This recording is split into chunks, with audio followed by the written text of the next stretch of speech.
I wonder what you would do if you had the power to dream at night any dream you wanted to dream. And you would, of course, be able to alter your time sense and slip, say, 75 years of subjective time into 8 hours of sleep. You would, I suppose, start out by fulfilling all your wishes. You could design for yourself what would be the most ecstatic life. Love affairs, banquets, dancing girls, wonderful journeys, gardens, music beyond belief. And then after a couple of months of this sort of thing at 75 years a night, you would be getting a little taste for something different. And you would move over to an adventurous dimension where there were certain dangers involved and the thrill of dealing with dangers. And you could rescue princesses from dragons and go on dangerous journeys, make wonderful explosions and blow them up, and eventually get into contest with enemies. And after you've done that for some time, you'd think up a new wrinkle to forget that you were dreaming, so that you would think it was all for real, and to be anxious about it. And then, because it'd be so great when you woke up, and then you'd say, well, like children who dare each other on things, how far out could you get? What could you take? What dimension of being lost, of abandonment of your power, what dimension of that could you stand? You could ask yourself this because you know you'd eventually wake up. And after you'd gone on doing this, you see, for some time, you would suddenly find yourselves sitting around in this room with all your personal involvements, problems, etc., talking with me. How do you know that's not what you're doing? Could be. Because after all, what would you do if you were God? If you were what there is, the self. In the Upanishads, the basic texts of Hinduism, one of them starts out saying, in the beginning was the self. And looking around, it said, I am. And thus it is that everyone to this day, when asked who is there, says it is I, and thereafter gives whatever particular name he may have. For if you were God, and in this sense that you knew everything, and you were completely transparent to yourself through and through, you would be bored.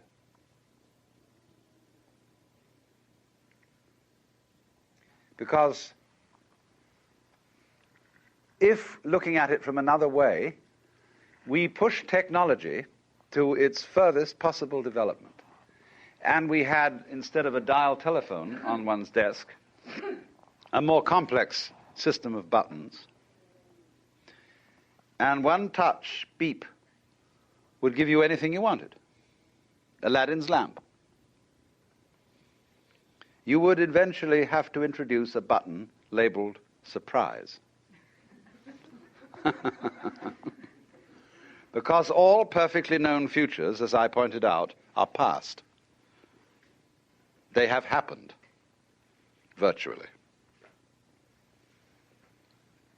It is only the true future is a surprise.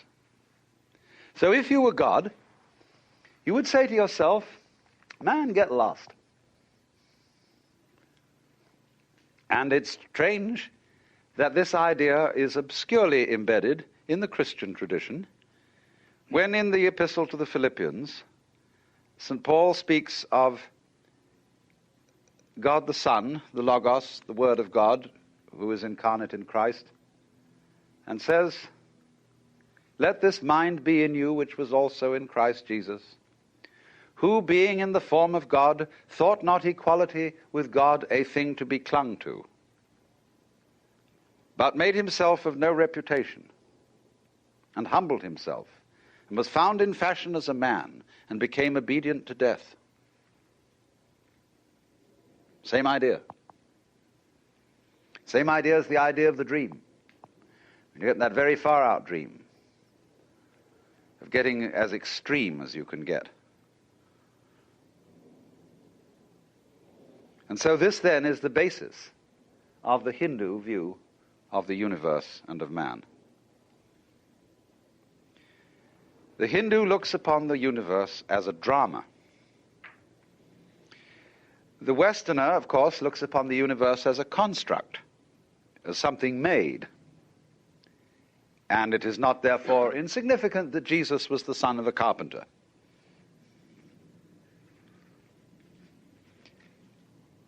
The Chinese looks upon the universe as an organism, as we shall subsequently see. But the dramatic idea is basic to Hinduism. Now, you can speak about Hinduism on two levels, at least. One I will call the metaphysical level, and the other the mythological level. If you speak on the metaphysical level, you can speak only in negative language. You can say what the divine, the ultimate reality, is not. If you speak on the mythological level, you may speak of what the divine is like, because myth is not a falsehood, as one uses the word in a sophisticated way. A myth is an image, a concrete image, in terms of which man makes sense of the world. And thus the idea of God the Father, or God the Maker, is a myth, because it's an image. And Christian theologians distinguish equally between two kinds of theological language, which are respectively called cataphatic and apophatic. Apophatic language is negative, as when we say God is infinite and eternal. Cataphatic language is mythological, as when we say God the Father, God is love, and all the positive designations. We are not saying God is a cosmic male parent, but is analogous with the Father. So with Hinduism. But what I'm going to speak to you in, first of all, is the mythological language of Hinduism. The idea of the universe as the big act. The universe is God playing hide and seek with himself. For God is thought of fundamentally to the Hindu as the self, the cosmic I.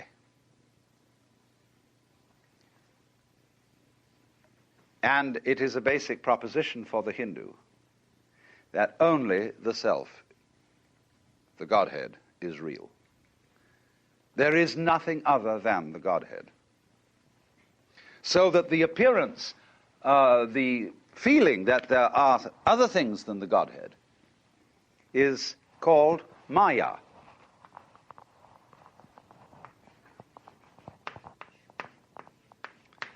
Maya. We ordinarily translate that word illusion. But you must be careful about the word illusion. Illusion is related to the Latin ludere. And that means play. And this is why the analogy of the world is dramatic. It's a play, in the sense of a stage play. Now, when you go to the theater, you know what you're going to see is not for real. Because the proscenium arch tells you that everything that happens on the far side of that arch is only in play, not serious. But the actor, and you will hope that he will be good at it, is going to try and persuade you that it's for real. So that he will so move you that you are crying or sitting in anxiety upon the edge of your chair. And so the audience is almost persuaded to be taken in. Now, what about if this would happen with the very best actor of all, the great actor? The audience would, of course, be completely taken in. But in this case, of course, the actor and the audience are the same, the self. The self has thus the capacity to abandon itself, to forget itself, to hide from itself, and thus to make the most completely convincing illusion, but in play. And so the activity, the creative activity of the Godhead in Hinduism is called lila, which means play. Our word lilt is related to it, I think. But so also in the book of Proverbs, you will find a discourse being given by the divine wisdom. The Lord possessed me in the beginning of his ways before his works of old. I think it's the 22nd chapter of Proverbs, in the course of which the wisdom says that its delight was to rejoice, the King James Bible says, in the presence of God and with the sons of men. But the Hebrew translated rejoice says play. Rejoice is a sort of dignified Elizabethan, but it says play. And St. Thomas, aware of this, said that the divine wisdom was above all to be compared with games, because games are played for their own sake and not for any sort of ulterior motive. So also music is a kind of non-purposive thing, because you don't either play music to reach a destination, nor do you dance to reach a particular place on the floor. It is the doing of it itself that is important, because after all, if the object of music were to gain a certain destination, those orchestras that played fastest would be considered the best. So the idea is that that dancing and music, more than other arts, represent the nature of this world. That it is playful, that it is sport. That it may be sincere, but is definitely not serious. And as G.K. Chesterton well put it once, the angels fly because they take themselves lightly.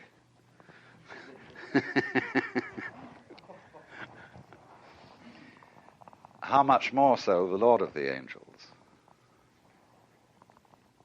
So if a beautiful lady should say to me, "I love you," and I were to reply, "Are you serious or are you just playing with me?" that would be quite the wrong response, because I hope she's not serious and that she will play with me. I should say, "Are you sincere or are you just toying with me?" Because you see, the word play has many different senses. A person who is playing the organ in church is certainly not doing something trivial. When you go to see a play called Hamlet, you're not seeing something trivial. When the concert artist plays Mozart, he is certainly entertaining you, but it's not a trivial entertainment. But on the other hand, we would use play in quite a different sense, when we mean just fooling around, doing it for kicks. So it is fundamental, as a matter of fact, to both the Hindu and the Christian traditions, that the universe is the play of God. But the Christian thinks of it in the terms of construction play, like building with blocks. And the Hindu thinks of it as dramatic play, of the actual participation of the Godhead in the creation, so that every being whatsoever is God in disguise. Hinduism speaks of the Godhead as, uses the word Brahman. This is a neuter form in Sanskrit from the root brih, which means to grow, to expand, to swell. the neuter form Brahman does not have quite the connotation then, you see, of kingship that we will find attached to the Western idea of God, but is also referred to as Atman. And this word we translate ordinarily the self. So you can have the para, param, you put the M in to connect the particle, paramatman, which means para, the supreme self, or sometimes just the Atman alone, and that means the self in you. But the fundamental principle of Indian philosophy is Atman is Brahman. Your self is the supreme self. Or it is expressed also in the formula Tat Tvam Asi. Colloquially translated, you're it. Or Tat, that, Tvam, Latin tuam, you, Asi, are. You are that thou art. Tat, of course, is the first word uttered by a baby. Da, da, da, da, da, da. And fathers flatter themselves that it's saying da-da. It's not. It's saying that. Da, da, da, da, da, da. And so it's pointing to thatness in everything. It's very important to see this. Because everything is just that. I can say it in a negative way, which you won't appreciate at first, perhaps. Everything is meaningless. Only words have meaning, because they point to something other than themselves. The sound water is undrinkable, but it points to the drinkable reality. When you say, though, what is that, pointing at the water, and somebody says water, he's not being correct, because what you're pointing at is not the noise water. So it's not water. It's that. Da. And water's a kind of jazz. And it's just doing that. And you can get to see, too, people are a kind of jazz. They talk and communicate with each other, but what does that mean? Well, they get together and they make more people, and they do this and they do that, and they eat and they go on doing this jazz, but it's just jazz. And you begin to see, as you do that, everything's like music, you see. It's all these complicated vibrations, going in all kinds of ways.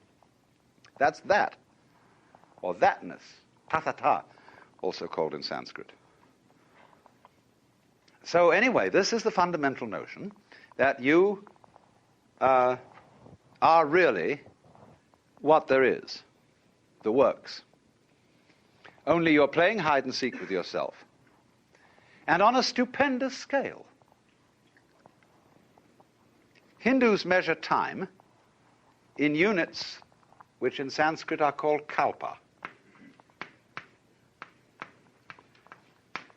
And a kalpa is a period of 4,320,000 years.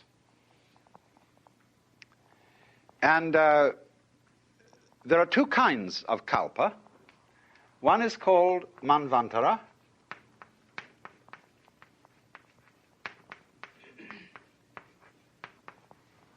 and the other is called pralaya.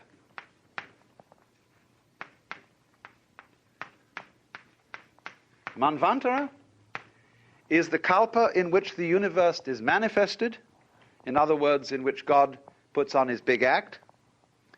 And pralaya is the kalpa, succeeding kalpa, in which the universe is unmanifested. And the Godhead does not dream, but is awake to its own nature. So that for these are called respectively the days and the nights of the Brahman.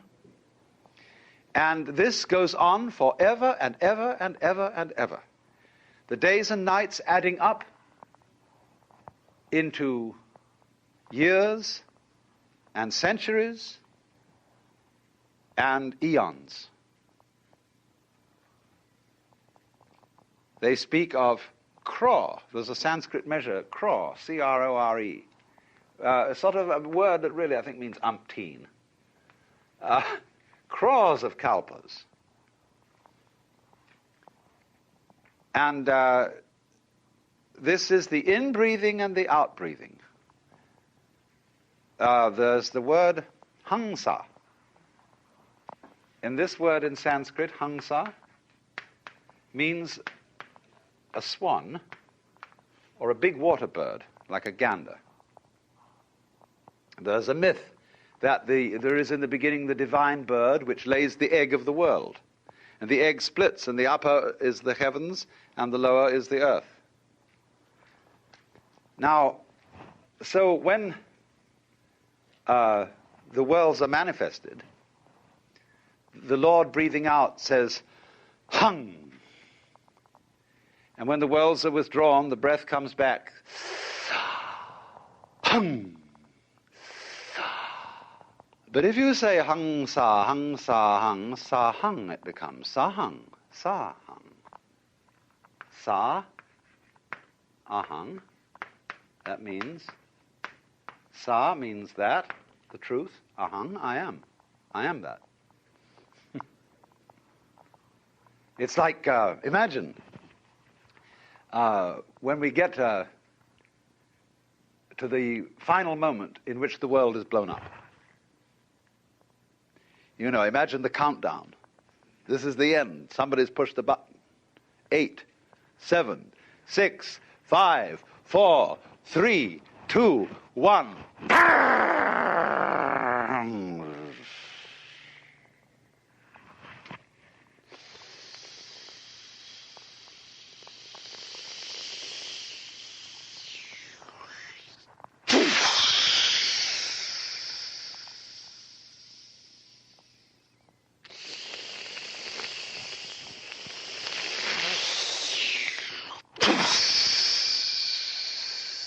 What are you listening to? Sound of the waves.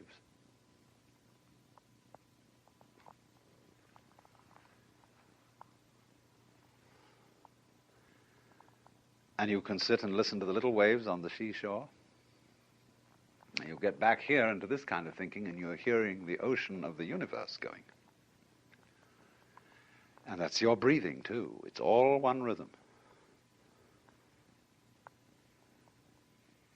So it may be that every star was once a planet populated by intelligent people who found out about the fundamental energy of the universe and blew themselves up. And as they blew up, they scattered all kinds of stuff out which became little planets. Which in a long time, life started all over again. Because the Hindu theory is very odd. Every kalpa in the Manvantara period, where there's a manifested world, is divided into 4 subdivisions of time, each one of which is called a yuga. That means roughly an epoch or an era. And there are 4 yugas, and they're named after the different throws in the Indian game of dice. There are 4 such throws, and the first is called Krita. That means, Kri means to do, as when we say something is done, truly done. It's the perfect throw of 4. The second is called Treta, which is the throw of 3. The next is called Dvapara, which is the throw of 2. And the final one is called Kali, which means the worst throw, which is the throw of 1. Now, each of these periods of the kalpa are of different lengths. Krita is the longest, and Kali is the shortest, and so ranged. So that when the world is first manifested, as in those dreams that I were mentioning to you, the world is in a golden age to begin with. It's perfect. And that is the longest period of time. Then when we get a little bit more adventurous, you see, The Treta means that in this era, a kind of disharmonious element enters into things. It's like a three-legged chair isn't so secure as a four-legged chair. It's just a bit inclined to tip. And as it were, as a fly in the ointment, the snake in the garden. Then comes Dvapara, in which the forces of good and evil are equally balanced. And finally, Kali, which is the shortest period, where the forces of evil are triumphant, and the world is destroyed at the end of it. For then the Godhead appears in the form of Shiva, who represents the destructive aspect of the divine energy, and whereas Brahma is the creative, Vishnu the preserver, Shiva the destroyer. But Shiva is always the destroyer in the sense of the liberator, the guy who breaks up the ruts. And he comes on with a blue body and 10 arms and a necklace of skulls. Indian gods have many arms because they are cosmic centipedes. They do all things without having to think about it, like the centipede doesn't have to think about how to manipulate its legs, like you don't have to think how to grow your hair. And as Shiva dances what is called the Tandava, which is the dance of destruction at the end of the cycle, at the end of the Kalpa, you will see that his hands contain clubs and knives and bells, but one hand is like that. And that gesture means, don't be afraid. It's a big act. It is all, as it were, the outflowing of your own consciousness, of your own mind. Now then, Hindu life is related to this cosmology.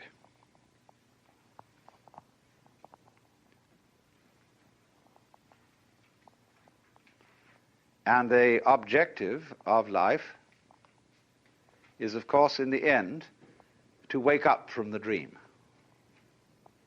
when you've had enough. And so the dreaming process is called sometimes samsara.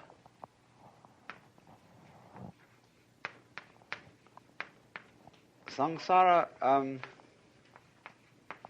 is the round, the rat race. And samsara is divided into 6 divisions.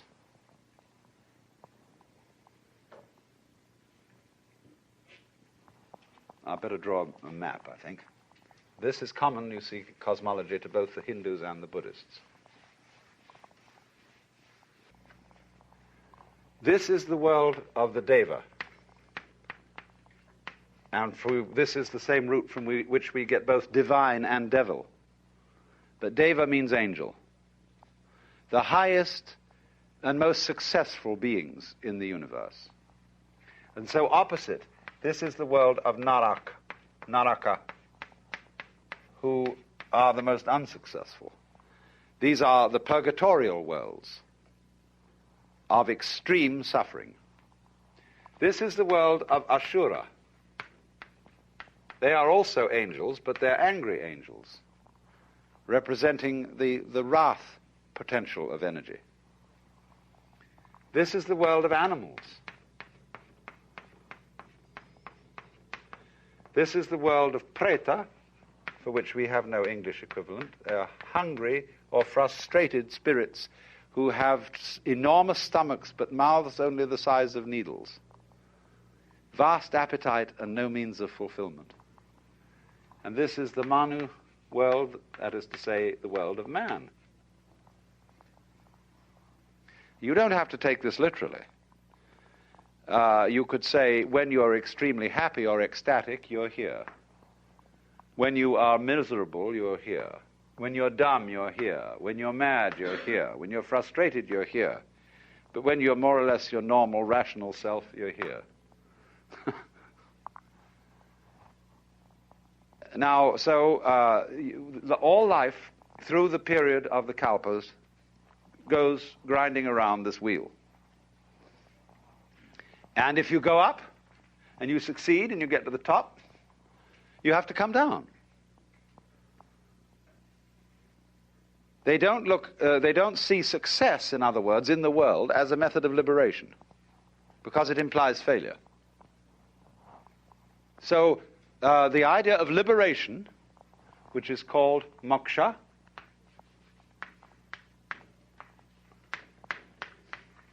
is the ideal of Hindu life. Wake up, it's a dream. And in time, there is no hope in time. Everything is going to get worse in time, because, as you know, it does. We all fall apart in the end. Everything falls apart. Institutions, buildings, nations, it all crumbles. And people say, well, that's an awfully pessimistic philosophy. Well, is it? I would rather say that the people who have hope in the future are the miserable people, because they're like donkeys chasing carrots that are dangled before their noses from sticks attached to their collars.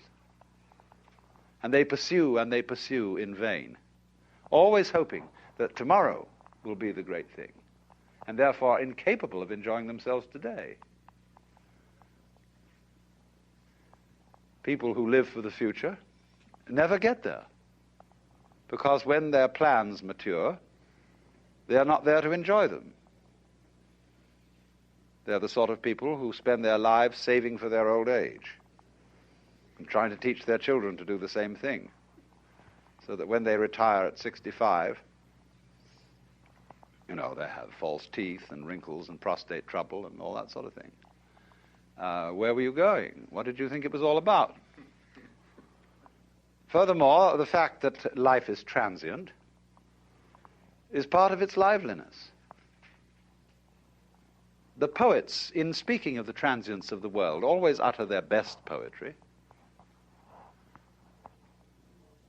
You know, our revels now are ended, and these our actors, as I foretold you, are all spirits, and are melted into air, into thin air. And like the baseless fabric of this vision, the cloud-capped towers, the gorgeous palaces, the solemn temples, the great earth itself, aye, all which it inherits shall dissolve. And like this insubstantial and pageant faded, leave not a rack behind. We are such stuff as dreams are made of, and our little life is rounded with a sleep. And said so well, it doesn't seem so bad after all, does it?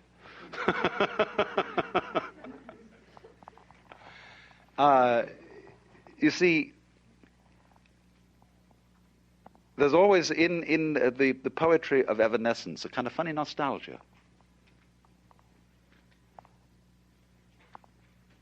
Moralists will say, those lovely lips which you so delight to kiss today will in a few years rot and disclose the grinning teeth of a skull. So what?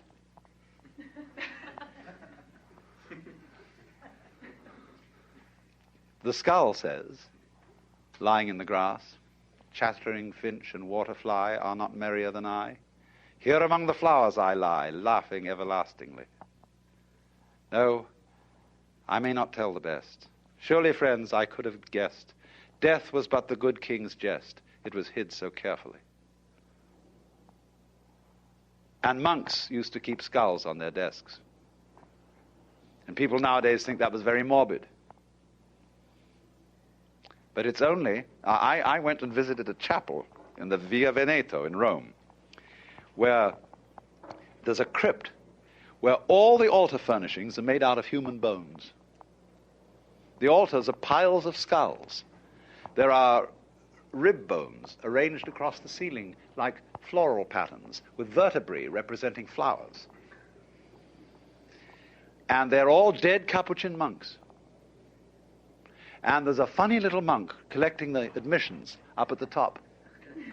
And he has one of the funniest grins on his face I've seen in a long time. I said to him, on the day of resurrection, there's going to be an awful lot of scuttling up this narrow staircase. People trying to reassemble their bones. Oh, dear Father, isn't that my fifth metatarsal? So,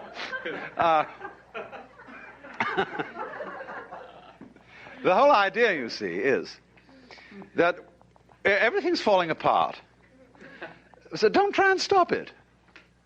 When you're falling off a precipice, it doesn't do you any good to hang on to a rock that's falling with you.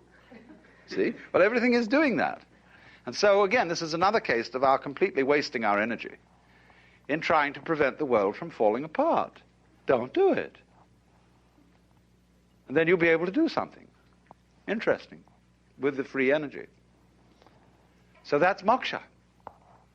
Because when the Hindu says everything is unreal, the Westerner reacts and says, no, you can't treat life as a dream. It's serious, it's real, it's for real. And what do you mean by that? Well, how real do you want it to be? This is, in other words, everything, insofar as it's falling apart, everything is changing, it is like smoke. And we all feel that smoke has a lesser degree of reality than wood. It's an image of the evanescent, of the ghostly. So there's this idea the whole world is this mirage. That doesn't mean it's a bad thing. It's only bad if you cling to it, if you try to lean on it. But if you don't lean on it, it's a grand illusion. So the word maya means not only illusion, but it means art, it means magic, and it means creative power. So this is the big act. And it's perhaps easier to feel the world in that way in a tropical country where death is very common and where you just watch things dissolve before your eyes and yet burst out and grow again. The whole world is changing. Maybe easier to think that way than in our environment. Although when you're out in California, the human landscape changes so fast that no town is the same for 2 years. Any mailing list that you have changes 1/3 addresses per annum.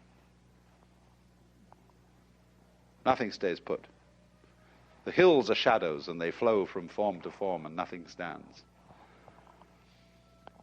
Now, this, you see, is not a pessimistic attitude, therefore, at all. To be able to realize that this world is simply a dream, a dancing play of smoke. Fascinating, yes, but don't lean on it. Life is a bridge, says one of the Hindu sayings. Pass over it, but build no house upon it. And so immediately you see that. This is responsible for the enormous gaiety of certain Hindu sages. This is a thing that often puzzles Westerners. The element of, they expected anybody who's an ascetic or a sage or something to be rather miserable, with a glum face. But on the contrary, you take this character who's going around these days, Maharshi Mahesh, he's always laughing. Because he sees through it. He looks on every side, and there is the face of the beloved, of the divinity, in everybody, in every direction, in everything, playing at being you.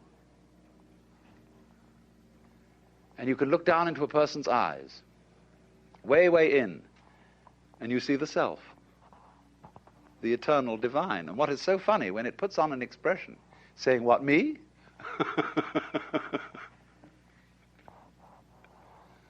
And the guru, the teacher. When people go to a guru, they get all sorts of funny ideas. They think, oh, he's looking right through me. He sees me through and through. He knows how awful I am. Reads my most secret thoughts. Because he has a funny look in his face. He isn't even interested in your secret thoughts. He's looking straight at the Godhead in you, with a funny expression on his face, which is saying, why are you trying to kid me? Come off it, Shiva, I know who you are. But, and therefore, you see, his role is to gently humor you into waking up as to your true nature. Now, of course, as I intimated earlier, The Hindu is therefore saying everybody is God. And this is why when a Hindu greets you, he does this. That is the act of puja, or worship to the Godhead in you. And our theologians get rather worried about that, because, you see, the two conceptions of God are different. Our conception is of the boss man, the king. Theirs is of the cosmic centipede with the many arms, who does not have to think how to make the world, or rather to act the world. That would be an insufferable nuisance. You may think it rather wonderful when St. Thomas tries to explain that God is fully aware of everything that happens, and in every detail is willing each single vibration of any mosquito's wing. But when you really begin to think about it, that approaches intellectual elephantiasis. Imagine the Lord being aware of all the prayers and having to listen to the sort of prayers that go on every night. Woo!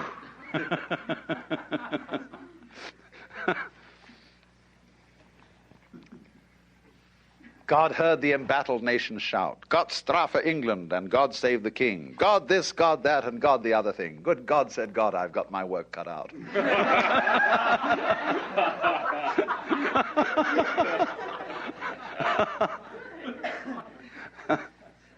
But, so therefore, when somebody in India suddenly announces that he's God, nobody accuses him of blasphemy or of being insane.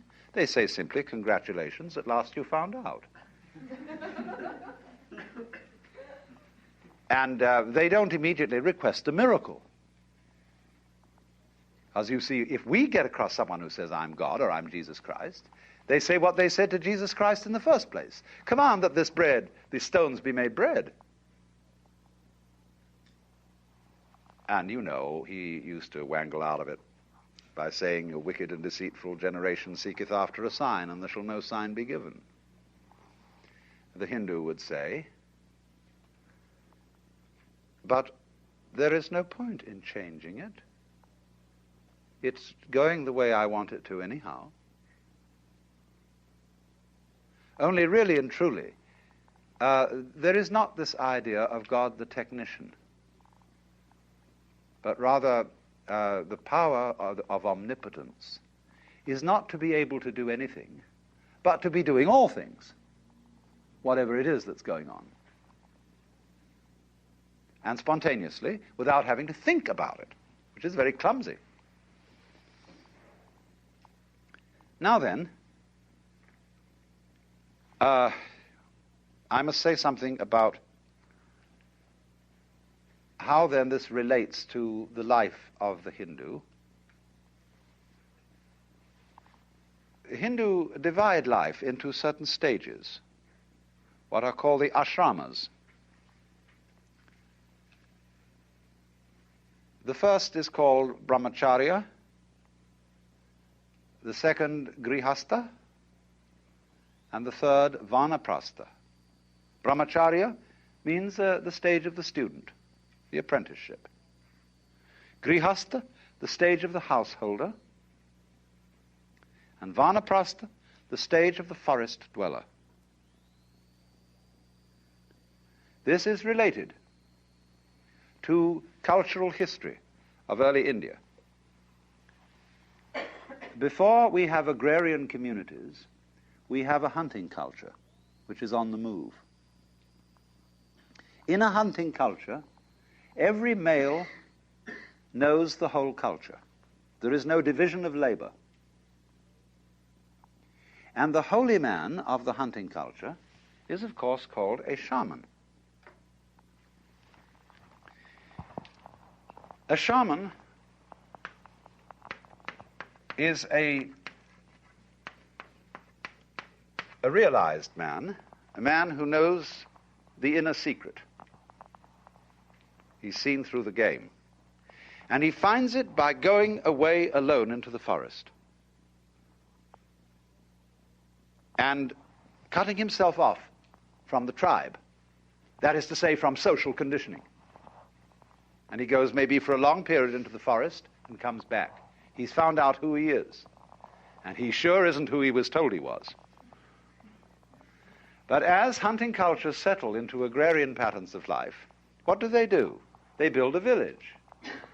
And around the village they set up a stockade, which is known as the pale. And the village is always, of course, standing at crossroads. And there you get in an agrarian society a division of labor. And the division of labor comprises four.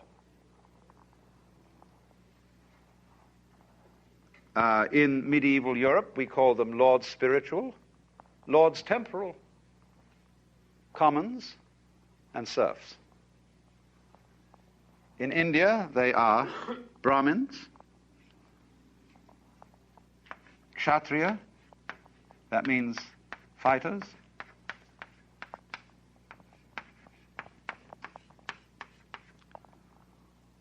Vaishya, merchants, traders, Shudra, laborers. So you've got the priests, the warriors, the merchants, and the laborers. Division of labor. The four sections of town. And so the four basic castes.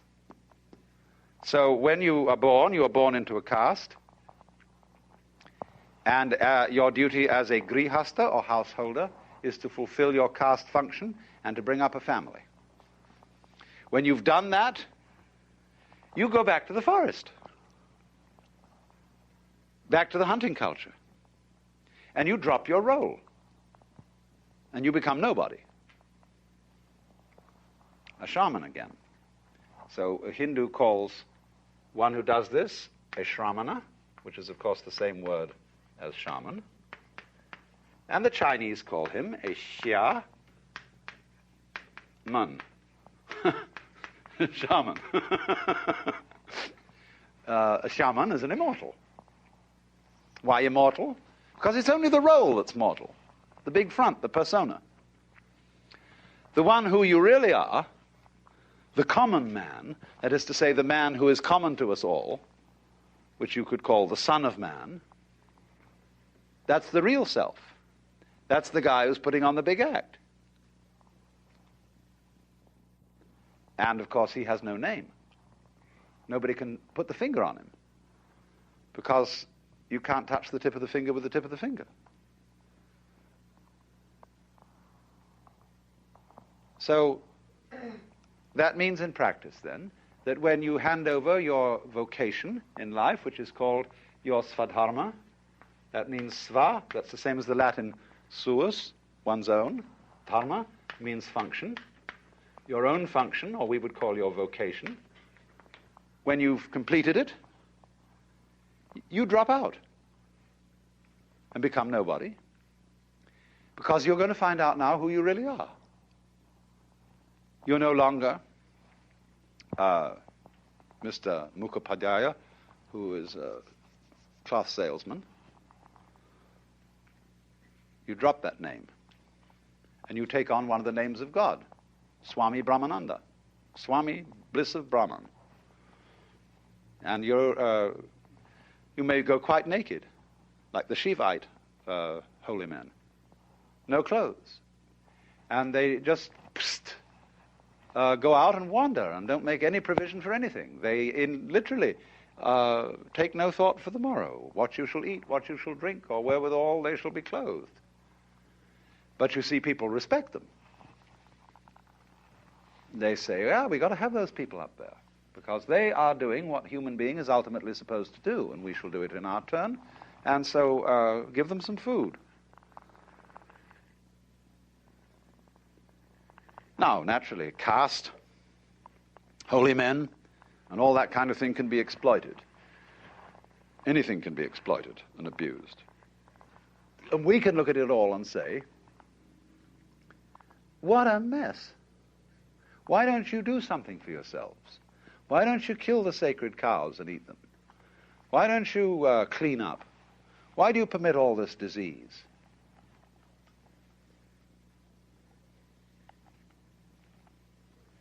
Just try and see something from another point of view for a change. I'm not saying that we should do what the Hindus do, but just look at it from another point of view. And they would smile at us and say, "You really think it's as real as all that? Have you never experienced what's on the inside of this game? See, the trouble with you Westerners is you've never experienced bliss. You've never got down to the root of reality. You don't know that state of consciousness. And so you're frantically trying to patch everything up and pin it all together and screw the universe up so that it's fixed. You can never do it. All it is going wildly rushing around and creating trouble. Of course, Western educated Hindus think the same way. They are now for rushing around and patching India up. And what's going to happen is they're going to arm all the millions of people in India. And they're going to create a lot of trouble in Asia one of these days when they become a powerful society. They're already scared of the common man. Yeah. Scared of death or revolt. Oh, of course. That idea in Christianity of struggling and not resting. Yeah, that's true, because of the big fight with the devil. Right. You see? The war in heaven, you see. Now, the funny thing about that is, when you read Milton's Paradise Lost, long before Lucifer decided to rebel, the whole of heaven was armed. And he describes the legions of angels with their escutcheons and gonfalons and military deportment. Who was looking for trouble?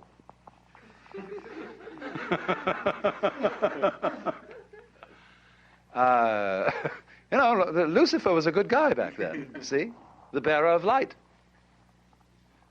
So the Hindu looks at our Christianity, though, and sort of thinks, my goodness,